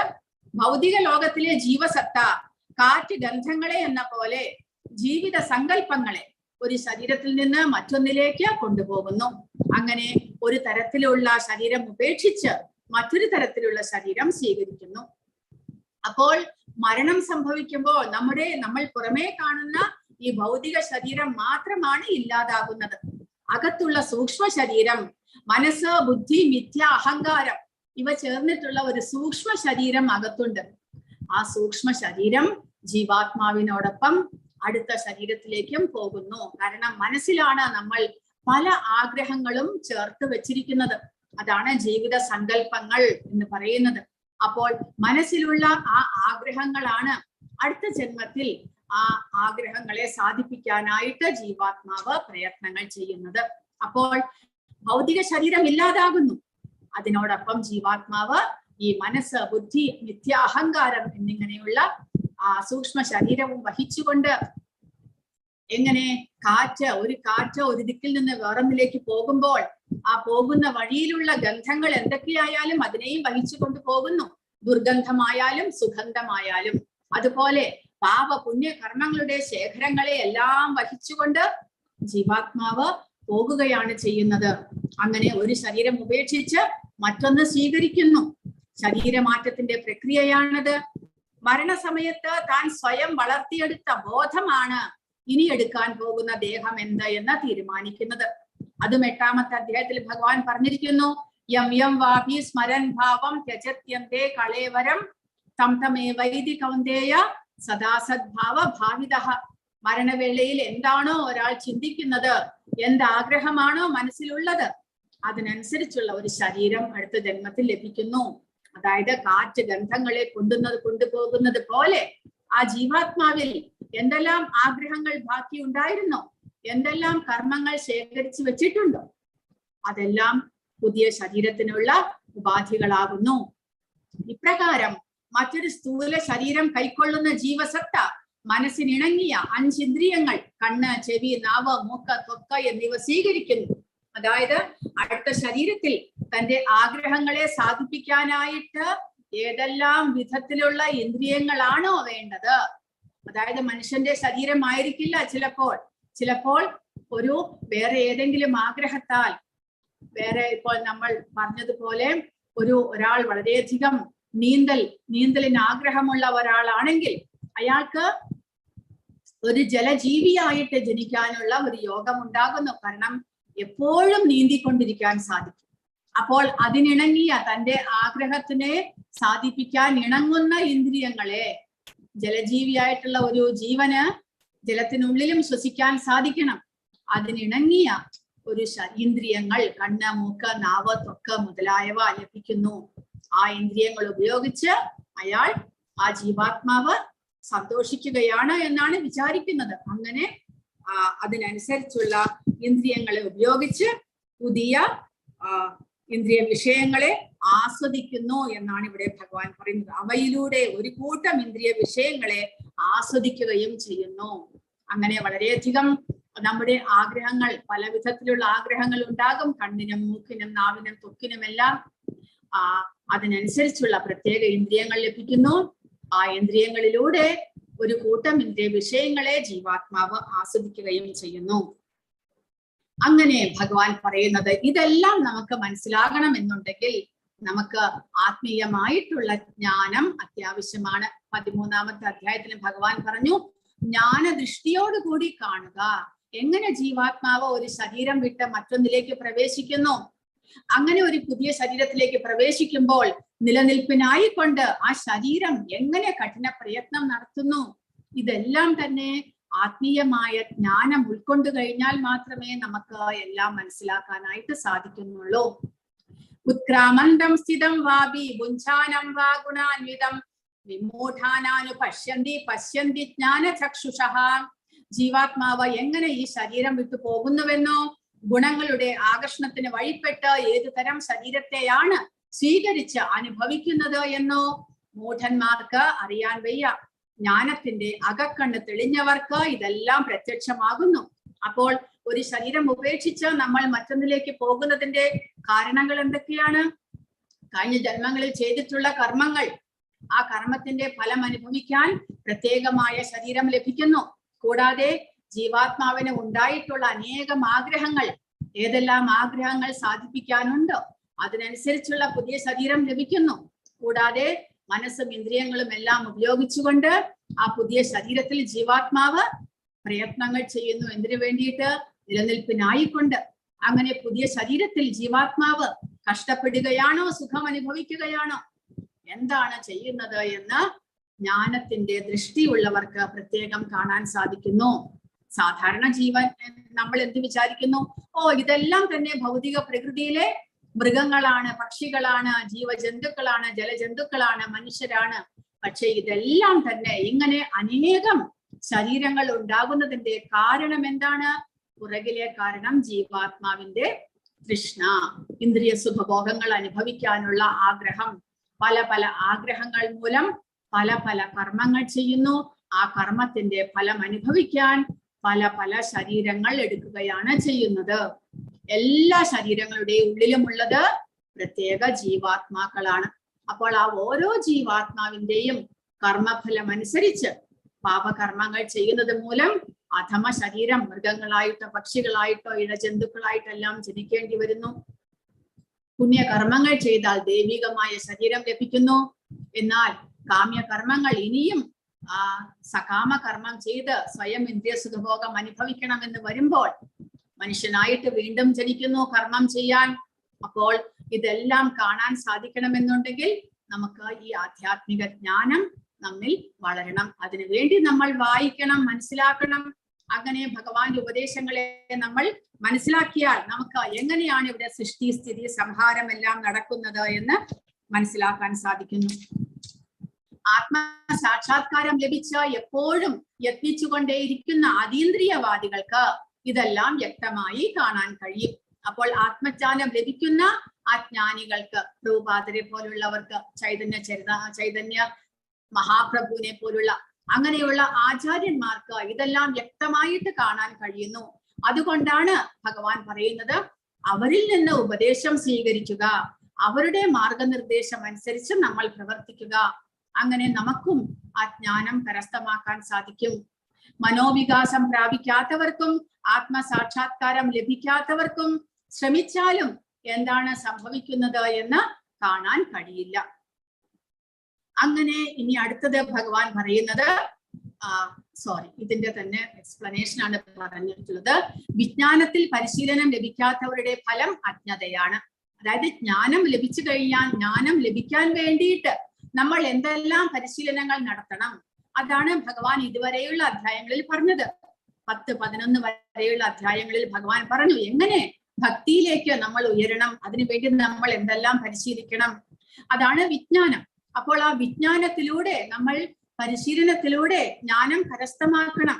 അല്ല എന്നുണ്ടെങ്കിൽ നമ്മൾ അജ്ഞതയിൽ തന്നെ ആയിരിക്കും. അജ്ഞതയ്ക്ക് എന്താണ് പ്രതിവിധി? കൃഷ്ണൻ പറയുന്നു ജ്ഞാനമാണ് എന്ന്. പരിശീലനം ലഭിച്ചവർക്ക് ഇതെല്ലാം വ്യക്തമായി കാണാൻ കഴിയും. കാരണം അവരുടെ മനസ്സ് യോഗാഭ്യാസത്താൽ വ്യക്തമാകുകയും അങ്ങനെ ആത്മസാക്ഷാത്കാരത്തിൽ സ്ഥിതി ചെയ്യുകയും ചെയ്യുന്നു. മനോവികാസം പ്രാപിക്കാത്തവർക്കും ആത്മസാക്ഷാത്കാരം ലഭിക്കാത്തവർക്കും ശ്രമിച്ചാലും എന്താണ് സംഭവിക്കുന്നത് എന്ന് കാണാൻ കഴിയില്ല. അങ്ങനെ ഭക്തിയോഗി ആ ഭഗവാന്റെ സേവനങ്ങൾ ചെയ്ത് ആത്മാവിനെയും പ്രപഞ്ചത്തെയും പരമപുരുഷനെയും സാക്ഷാത്കരിച്ചിരിക്കുന്നു. അങ്ങനെയുള്ളവർക്ക് എല്ലാം ഉള്ളതുപോലെ കാണാൻ സാധിക്കുന്നു. ഇനി ഭഗവാനെ കുറിച്ച് പറയുന്നു. ഭഗവാന് എന്താണ് ഭൗതിക പ്രപഞ്ചത്തിൽ ചെയ്യുന്നത്? എന്തുകൊണ്ട് നമ്മൾ ഭഗവാനെ കുറിച്ചുള്ള അറിവ് സമ്പാദിക്കണം? എന്തുകൊണ്ട് ഭഗവാനെ നമ്മൾ ആരാധിക്കണം? അടുത്ത 5 ശ്ലോകത്തിൽ ഭഗവാൻ ഭഗവാനെ കുറിച്ച് സ്വയം പറയുകയാണ് ചെയ്യുന്നത്. പ്രപഞ്ചത്തിലെ അന്ധകാരം അത്രയും നീക്കി അതിനെ ശോഭായമാനമാക്കുന്ന സൂര്യന്റെ തേജസ് എന്നിൽ നിന്നാണ് വരുന്നത്. ചന്ദ്രന്റെയും അഗ്നിയുടെയും തേജസ്സുകളും എന്നിൽ നിന്ന് തന്നെ വരുന്നവയാണ്. കാരണം ഭൗതിക പ്രപഞ്ചം പൂർണ്ണമായിട്ടും അന്ധകാരമാണ്. അതുകൊണ്ട് ഭൗതിക പ്രപഞ്ചത്തെ തമസ് എന്ന് വിളിക്കുന്നു.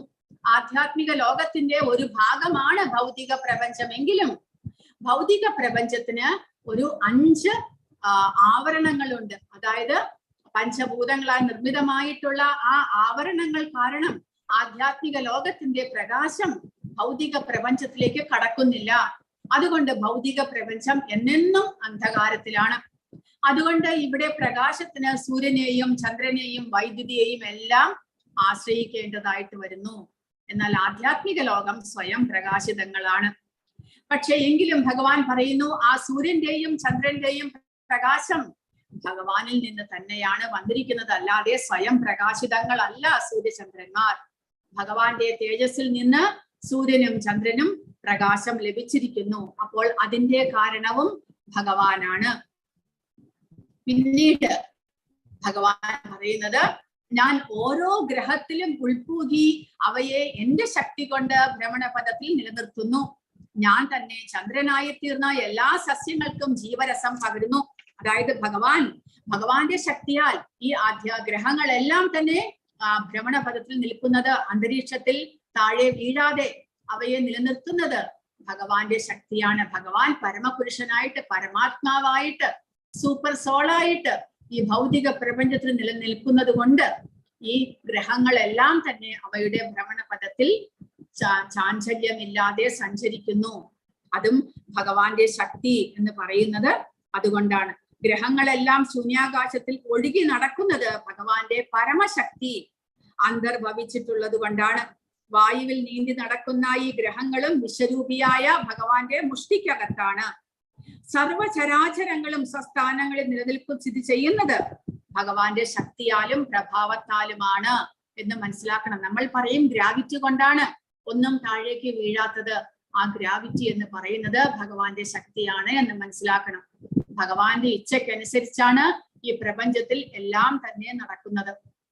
കൂടാതെ ചന്ദ്രന്റെ ആ നിലാവ് മൂലമാണ് എല്ലാ സസ്യങ്ങൾക്കും ഔഷധ രസമുള്ളത്. അത് ആ ചന്ദ്രനായിട്ട് മാറുന്നത് ഭഗവാൻ തന്നെ എന്ന് ഭഗവാൻ പറയുന്നു. ഞാൻ തന്നെ ചന്ദ്രനായി തീർന്ന് എല്ലാ സസ്യങ്ങൾക്കും ജീവരസം പകരുന്നു. അപ്പോൾ ഗ്രാവിറ്റി എന്ന് പറയുന്നത് ഇവിടെ കൊടുത്തിരിക്കുന്നത് കാണാം. ഈ ഗ്രഹങ്ങൾ ഒന്നും തന്നെ വഴിതെറ്റി പോകാതെ ഭഗവാനാണ് അവയെ നിലനിർത്തുന്നത്. ഘാമാവിശ്യ ഭൂതാനി ധാരയാമ്യഹമോജസ ഉഷ്ണാമി ചൗഷധീഹി സർവാ സോമോ ഭൂത്വാരസാത്മകഃ. അങ്ങനെ ഭഗവാൻ പറഞ്ഞു, ഭഗവാൻ എല്ലാ ഗ്രഹത്തിലും ഉൾപ്പൂകിയിട്ട് ഭഗവാന്റെ ശക്തിയാൽ അവയെ നിലനിർത്തുന്നു.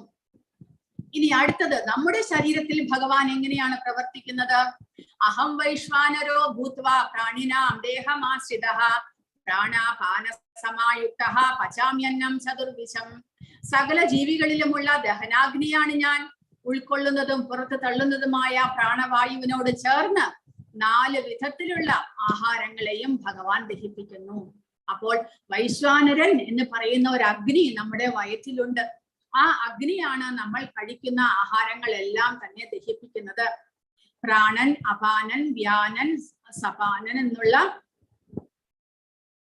4 പ്രാണവായുക്കൾ, മെയിനായിട്ട് 4 പ്രാണവായുക്കൾ നമ്മുടെ ശരീരത്തിൽ അങ്ങോട്ടും ഇങ്ങോട്ടും സഞ്ചരിക്കുന്നു. പ്രാണവായുവിനോടൊപ്പം നമ്മൾ ആഹാരം കഴിക്കുമ്പോൾ ആഹാരം ഉള്ളിലേക്ക് തള്ളുന്നത് പ്രാണവായുവാണ് എന്ന് പറയുന്നു. അപ്പോൾ ആ പ്രാണവായുവിനോട് ചേർന്ന് ഭഗവാനായിട്ടുള്ള വൈശ്വാനരാഗ്നി നമ്മൾ കഴിക്കുന്ന ആഹാരത്തെ ദഹിപ്പിക്കുന്നു എന്നാണ് ഭഗവാൻ പറയുന്നത്. അപ്പോൾ ഭഗവാന്റെ ശക്തി ഇല്ല എന്നുണ്ടെങ്കിൽ നമ്മൾ കഴിക്കുന്ന ആഹാരത്തെ ദഹിപ്പിക്കാനും കൂടെ ഈ ശരീരത്തിന് സ്വയം സാധ്യമല്ല. അതാണ് നമ്മൾ മനസ്സിലാക്കേണ്ടത്. അപ്പോൾ ശരീരം എന്നുള്ളത് ജഡവസ്തുവാണ്, അതിന് സ്വയം ഒന്നും സാധ്യമല്ല എന്ന് ഇതിൽ നിന്ന് നമുക്ക് മനസ്സിലാക്കാൻ സാധിക്കും. നമ്മൾ കഴിക്കുന്ന ആഹാരത്തെ പോലും ആ വൈശ്വാനരനായിട്ട് നമ്മുടെ വയറ്റിൽ അഗ്നിയായിട്ട് ജ്വലിക്കുന്നു നമ്മൾ കഴിക്കുന്ന ആഹാരത്തെ ദഹിപ്പിക്കാനായിട്ട്. സർവസ്യ ചാഹം ഹൃദി സന്നിവിഷ്ടോ മത്തസ്മൃതിർജ്ഞാനമപോഹനം ച വേദേശ സർവൈരഹമേവ വേദ്യോ വേദാന്ത കൃദ്വേദവിദേവ ചാഹം. അങ്ങനെയുള്ള ഭഗവാൻ എല്ലാവരുടെയും ഹൃദയത്തിൽ പരമാത്മാവായിട്ട് വാഴുന്നുണ്ട്. അന്തരീക്ഷത്തിലെ ഗ്രഹങ്ങളെ എല്ലാം നിലനിർത്തുന്നതും ചന്ദ്രനായി തീർന്ന് സോമരസം പകരുന്നതും അങ്ങനെയുള്ള ആ ഭഗവാൻ ചന്ദ്രനും സൂര്യനും എല്ലാം പ്രകാശം നൽകുന്നതും നമ്മുടെ വയറ്റിൽ അഗ്നിയായിട്ട് വരുന്നതും ആയിട്ടുള്ള ആ ഭഗവാൻ പരമാത്മാവായിട്ട് ഓരോ ശരീരത്തിലും വസിക്കുന്നു. എന്നിട്ട് അദ്ദേഹം എന്ത് ചെയ്യുന്നു? സർവജീവികളുടെയും ഹൃദയത്തിൽ ഞാൻ വാഴുന്നു. സ്മരണയും ജ്ഞാനവും മറവിയും എന്നിൽ നിന്നാണ് ഉളവാകുന്നത്. എല്ലാ വേദങ്ങളിലൂടെയും അറിയേണ്ടത് എന്നെ തന്നെ. വേദാന്തം ഉണ്ടാക്കിയതും വേദങ്ങളെ അറിയുന്നതും ഞാനാണ്. ഭഗവാൻ എല്ലാവരുടെ ഹൃദയത്തിലും വാഴുന്നുണ്ട്. കൂടാതെ അദ്ദേഹമാണ് നമുക്ക് സ്മരണ നൽകുന്നത്. സ്മരണ എന്ന് പറഞ്ഞാൽ പൂർവജന്മ സ്മൃതിയല്ല. എന്തെങ്കിലും ഒരു കാര്യം നമുക്ക് ചെയ്യണമെന്നുണ്ടെങ്കിൽ അതിനെക്കുറിച്ചുള്ള ഓർമ്മ നമുക്ക് തരുന്നു. ആ കർമ്മം ചെയ്യാനുള്ള അറിവ് ഭഗവാൻ നമുക്ക് തരുന്നു. ചിലപ്പോൾ എല്ലാം മറന്നു പോകുന്നതും ഭഗവാന്റെ തന്നെ ശക്തിയാലാണ്. കൂടാതെ വേദേശ സർവൈർ അഹമേവ വേദ്യ. വേദങ്ങളിലൂടെ നമ്മൾ മനസ്സിലാക്കേണ്ടത് അറിയേണ്ടത് ഭഗവാനെയാണ്. വേദം ഉണ്ടാക്കിയത് ഭഗവാനാണ്. കൂടാതെ വേദത്തെ പൂർണ്ണമായും അറിയുന്നതും ഭഗവാൻ തന്നെ. അങ്ങനെയുള്ള അദ്ദേഹം ആരാണ് എന്ന് അടുത്ത ശ്ലോകത്തിൽ ഭഗവാൻ പറയുന്നു.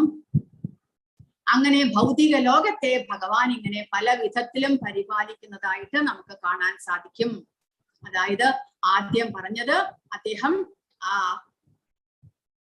പറഞ്ഞത് സൂര്യനും ചന്ദ്രനും പ്രകാശം നൽകുന്നത്, ഗ്രഹങ്ങളിലൂടെ പ്രാപിച്ച് അവയെ സംരക്ഷിക്കുന്നത്, ചന്ദ്രനായി തീർന്ന ഔഷധരസം പകരുന്നത്, നമ്മുടെ വയറ്റിലെ വൈശാനര അഗ്നിയായിട്ട് എല്ലാത്തിനെയും ദഹിപ്പിക്കുന്നത്.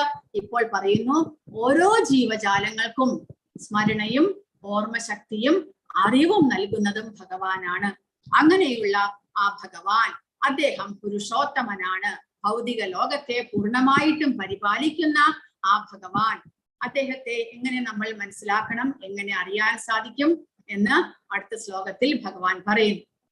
അപ്പോൾ ഇവിടെ നേരത്തെ പറഞ്ഞത് തന്നെ ആഹാരദ്രവ്യങ്ങൾ 4 വിധത്തിലുള്ള ആഹാരങ്ങളെ ഭഗവാൻ ദഹിപ്പിക്കുന്നു എന്ന് പറഞ്ഞു. എന്തൊക്കെയാണ് 4 വിധത്തിലുള്ള ആഹാരങ്ങൾ? ഒന്ന് വിഴുങ്ങേണ്ടവ, ചവച്ചിറക്കേണ്ടവ, നക്കി കഴിക്കേണ്ടവ, പിന്നെ വലിച്ചൂറ്റി കുടിക്കേണ്ടവ.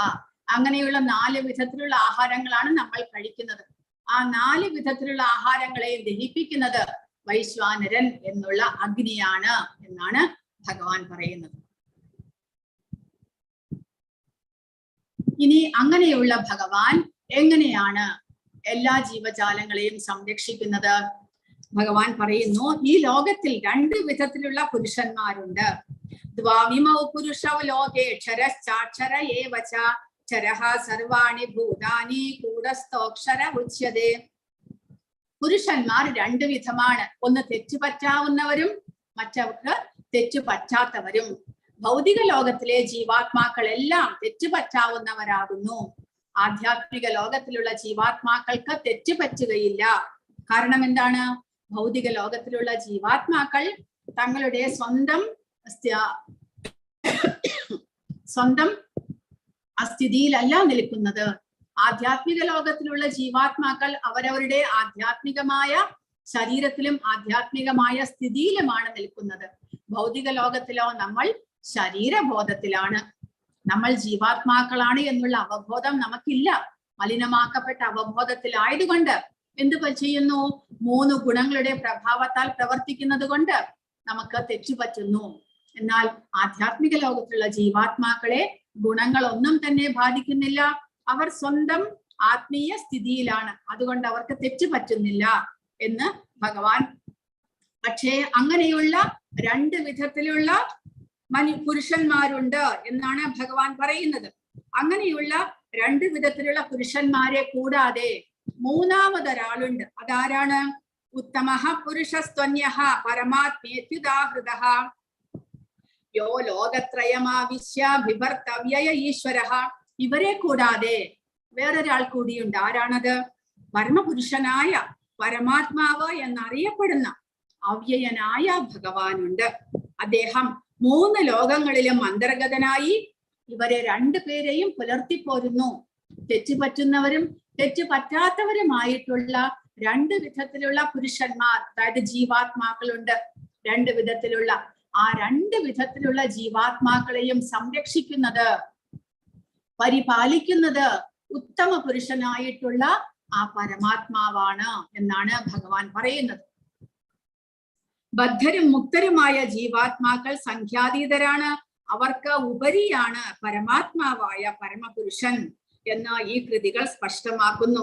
നിത്യോ നിത്യാനാം ചേതനശ്ചേതനാനാം ഏകോ ബഹൂനാം യോ വിധദാതി കാമാൻ. അത് നിത്യരായിട്ടുള്ള അനേകം ജീവാത്മാക്കളെ എല്ലാവരെയും സംരക്ഷിക്കുന്നത് ഏകനായിട്ടുള്ള ആ ഭഗവാനാണ് എന്ന് ശ്വേതശതരോപനിഷത്ത് പറയുന്നു. ആ ഭഗവാൻ ജീവാത്മാക്കളെ സംരക്ഷിക്കുകയും അവരുടെ വ്യത്യസ്ത കർമ്മങ്ങളെ മുൻനിർത്തിക്കൊണ്ട് സുഖ ദുഃഖ അനുഭവങ്ങൾ നൽകുകയും ചെയ്യുന്നു. അങ്ങനെ പരമാത്മരൂപേണ സർവ്വജീവികളുടെയും ഹൃദയത്തിൽ സ്ഥിതി ചെയ്യുന്ന ആ ഭഗവാൻ പരമാത്മാവ് എന്ന് നമ്മൾ മനസ്സിലാക്കണം.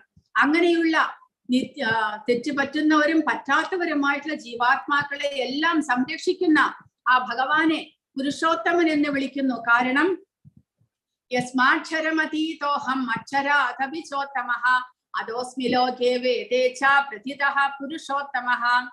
ഞാൻ ഇന്ദ്രിയാതീതനും ക്ഷരങ്ങൾക്കും അക്ഷരങ്ങൾക്കും അതീതനും സർവശ്രേഷ്ഠനുമായതുകൊണ്ട് ലോകരും വേദങ്ങളും എന്നെ പുരുഷോത്തമൻ എന്ന് പുകഴ്ത്തുന്നു.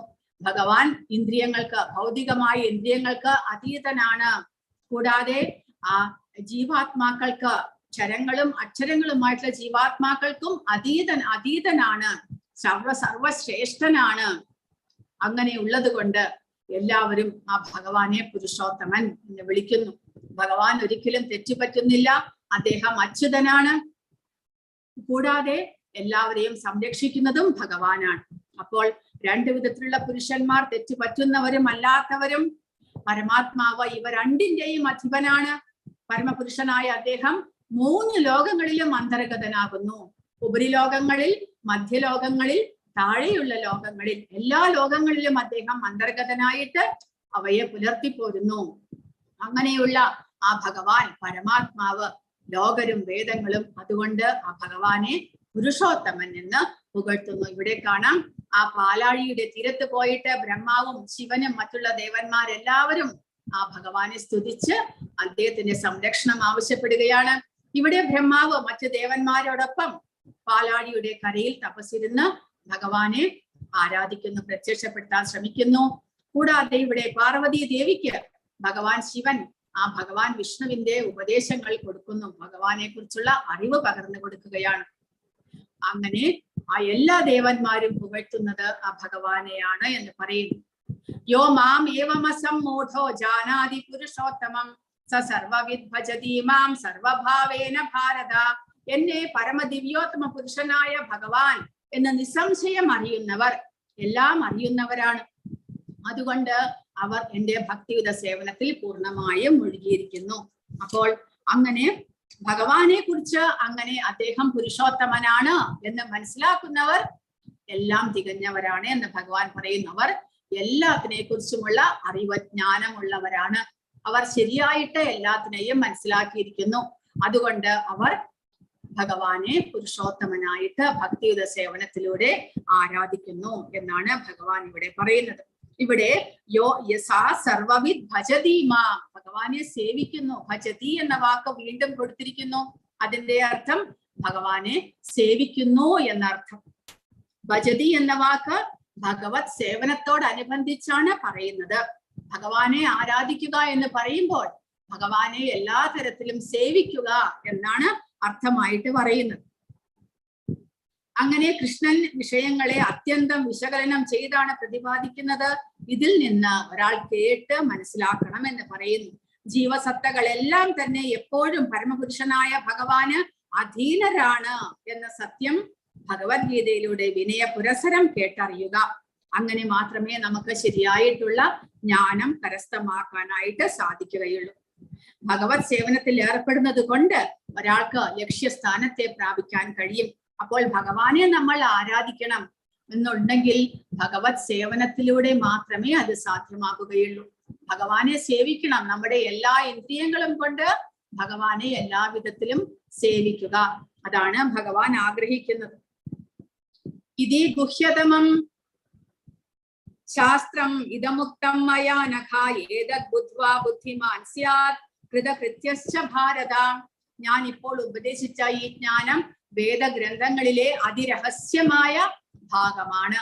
ഇതറിയുന്നവർ ബുദ്ധിശാലികളാകും. അവരുടെ പ്രയത്നങ്ങൾക്ക് പൂർണ്ണത കൈവരും.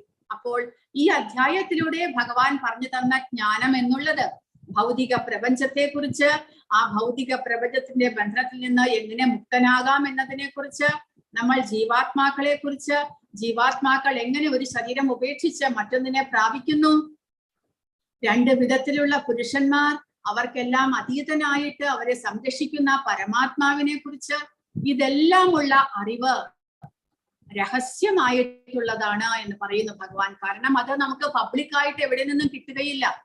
ആധ്യാത്മികമായ അറിവാണ്. അത് നമ്മൾ ഭഗവാനിൽ നിന്ന് തന്നെ കേട്ട് മനസ്സിലാക്കണം. ഭഗവാന്റെ ഭക്തന്മാരിൽ നിന്ന് കേട്ട് മനസ്സിലാക്കണം. അങ്ങനെയുള്ള രഹസ്യമായിട്ടുള്ള ആ അറിവ് നമ്മൾ കരസ്ഥമാക്കുന്നത് നമ്മൾ ബുദ്ധിശാലികളാകാൻ ഉപകാരപ്രദമാകുന്നു. ജ്ഞാനം എപ്പോഴും നമ്മളെ ബുദ്ധിശാലികളാക്കുന്നു. അറിവ് മൂലമാണ് നമ്മൾ വളരുന്നത് തന്നെ. അപ്പോൾ ഇത് ആധ്യാത്മികമായ ജ്ഞാനമാണ്.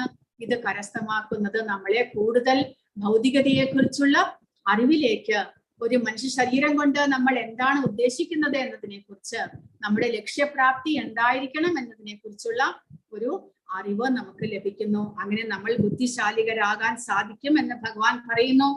നമ്മുടെ പ്രയത്നങ്ങൾക്ക് പൂർണ്ണത കൈവരും എന്നാണ് ഭഗവാൻ പറയുന്നത്. ഈ അധ്യായത്തിൽ വിവരിച്ചിരിക്കുന്ന അറിവ് വേദാന്തത്തിന്റെ സാരാംശവും വേദങ്ങളുടെ ഏറ്റവും രഹസ്യാത്മകമായ ഭാഗവുമാണ്. ഇത് മനസ്സിലാക്കുന്നവർ ബുദ്ധിശാലികളാകും. അവരുടെ പ്രയത്നങ്ങൾക്ക് പൂർണ്ണത കൈവരും. അങ്ങനെയുള്ള ആ അറിവ് മനസ്സിലാക്കാനുള്ള യോഗ്യത എന്താണ്? നമ്മൾ പാപരഹിതരായിരിക്കണം. ഭഗവാനെ സേവിച്ച് സേവിച്ച് നമ്മുടെ പാപകർമ്മങ്ങളെല്ലാം ഇല്ലാതാകുന്നതോടുകൂടി നമുക്ക് ഭഗവാന്റെ ഉപദേശങ്ങൾ ശരിയായിട്ട് മനസ്സിലാക്കാൻ സാധിക്കുന്നു. പരമപുരുഷന്റെ ഈ തത്വശാസ്ത്രം പഠിച്ചറിഞ്ഞ് ഭഗവത് സേവന നിരതരാകുന്നവർക്ക് ഭൗതിക പ്രകൃതിയുടെ ത്രിഗുണങ്ങളുടെ ബാധയിൽ നിന്ന് ഒഴിയാം. ആധ്യാത്മികമായ ഒരു ജ്ഞാനത്തിന്റെ പ്രക്രിയയാണ് ഭക്തിപൂർവമായ ഭഗവത് സേവനം. അത് നടത്തുന്നിടത്ത് ഭൗതിക മാലിന്യം നിലനിൽക്കുകയില്ല. ഭഗവത് സേവനവും ഭഗവാനും ആധ്യാത്മികമായതുകൊണ്ട് ഒന്ന് തന്നെയാണ്. അങ്ങനെ ബുദ്ധിമാനും വിശുദ്ധനുമാകാനായി ഏതൊരാളും കൃഷ്ണാവബോധം ഉൾക്കൊള്ളുകയും ഭഗവത് സേവനം അനുഷ്ഠിക്കുകയും വേണം എന്ന് പ്രഭുപാദ ഇവിടെ കൊടുത്തിരിക്കുന്നു. അപ്പോൾ നമ്മൾ ബുദ്ധിമാന്മാരാകാൻ, നമ്മുടെ പാപകർമ്മങ്ങളെല്ലാം ഇല്ലാതാകാൻ, പരിശുദ്ധരാകാൻ നമ്മൾ ഭഗവാന്റെ സേവനങ്ങൾ അനുഷ്ഠിക്കുക. അങ്ങനെ ഭഗവാന്റെ സേവനങ്ങൾ ചെയ്ത് ഭൗതിക പ്രകൃതിയിൽ നിന്ന് വിരക്തി സമ്പാദിക്കാൻ സാധിച്ചാൽ നമുക്ക് ഭഗവാന്റെ ഭക്തനാകാനും ഭഗവാന്റെ പരമപദത്തിലേക്ക് പോകാനും സാധിക്കും. അങ്ങനെ നമ്മൾ ഭൗതിക പ്രകൃതിയെ കീഴടക്കണം എന്നുള്ള ആ ഒരു ഉടമസ്ഥാവകാശ ബോധം നമ്മൾ ഇല്ലാതാക്കുക. പിന്നെയോ മിഥ്യ അഹങ്കാരം, ഞാൻ ഈ ശരീരമാണ് എന്നുള്ള അഹങ്കാരം ഇല്ലാതാക്കുക. ഇത് രണ്ടും ഇല്ലാതാക്കുന്നതോടുകൂടി നമുക്ക് ഭക്തിയിലേക്ക്, എല്ലാം ഭഗവാന്റേതാണ്, ഭഗവത് അർപ്പിതമായിട്ട് എല്ലാം ചെയ്യണം എന്നുള്ള ആഗ്രഹം വന്നു കഴിഞ്ഞാൽ നമുക്ക് ഭഗവാനെ പരിശുദ്ധമായിട്ട് സേവിക്കാനായിട്ട് സാധിക്കുന്നു. ഹരേ കൃഷ്ണ. ഇത്രയുമാണ് ഇന്നത്തെ അധ്യായത്തിൽ പറഞ്ഞിരിക്കുന്നത്. ആർക്കെങ്കിലും എന്തെങ്കിലും സംശയങ്ങളോ ചോദ്യങ്ങളോ